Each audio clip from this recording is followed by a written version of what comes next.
বাংলা চলচ্চিত্র জগতে যে সময় ছোট বউ, মেজ বউ, কলা বউ বিভিন্ন ধরনের বউ এবং তার অনুগামীতে ভরে যাচ্ছিল, ঠিক সেই সময় এমন একজন ডিরেক্টর ছিলেন যিনি একটু অন্য পথে হেঁটেছিলেন এবং সফল হয়েছিলেন।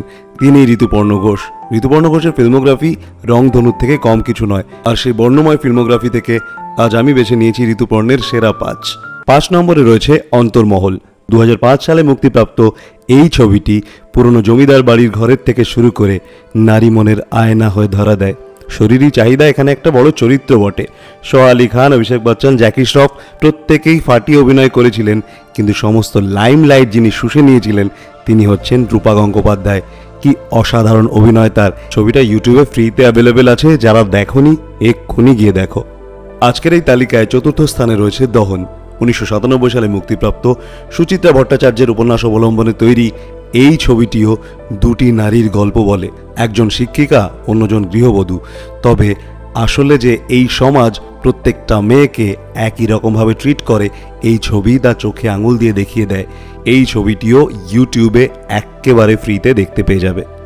চোখের বালি আমাদের আজকের তালিকার তৃতীয় ছবি। 2003 সালে মুক্তিপ্রাপ্ত রবীন্দ্র উপন্যাস নিয়ে তৈরি এই ছবিটা একটা কাল্ট ক্লাসিক। ঐশ্বরিয়ার ডাবিং কিংবা প্রসেনজিতের ম্যানারিজম এসব নিয়ে অনেক রকম বক্তব্য থাকলেও এই ছবিটি দেখেননি এমন বাঙালি খুঁজে পাওয়া ভার। আমার মতে এই ছবিটা এতটাই নিখুঁত যে এই ছবি দ্বিতীয়বার আর কোনো ডিরেক্টর করতে সাহস পাবে বলে মনে হয় না। চোখের বালি ছবিটি হইচইতে অ্যাভেলেবেল, তোমরা চাইলে দেখে নিতে পারো। কৌশিক গঙ্গোপাধ্যায়ের হাত ধরে যে অভিনেতা ঋতুপর্ণ ঘোষকে আমরা পেয়েছিলাম, সেই অভিনেতা ঋতুপর্ণ ঘোষের চিত্রাঙ্গদা ছবিটি আমাদের আজকের তালিকার দ্বিতীয় স্থানে রয়েছে। চিত্রাঙ্গদা দ্য ক্রাউনিং উইশ 2012 সালে মুক্তিপ্রাপ্ত এই ছবিটি শুধুই রবীন্দ্রনাট্য রূপান্তর নয়, এই ছবিটি ঋতুপর্ণের নিজস্ব জার্নিও বটে। কারণ সেই সময়টা ঋতুপর্ণ ঘোষ নিজে একটা চেঞ্জেসের মধ্যে দিয়ে যাচ্ছিলেন, আর তার প্রতিফলন ছবির পরতে পরতে রয়েছে। সমাজ, নিজের পরিবার, সর্বোপরি নিজের শরীরের সাথে যে কনফ্লিক্ট এই ছবিতে দেখানো হয়েছে, জাস্ট অসাধারণ। ছবিটা হইচই, অ্যামাজন, জিও হটস্টার সব জায়গায় অ্যাভেলেবেল, দেখে নাও। তোমরা নিশ্চয়ই অনেকেই ভাবছো এত তো ছবির কথা বললাম, তাহলে 1 নম্বরে রয়েছে কোন ছবি?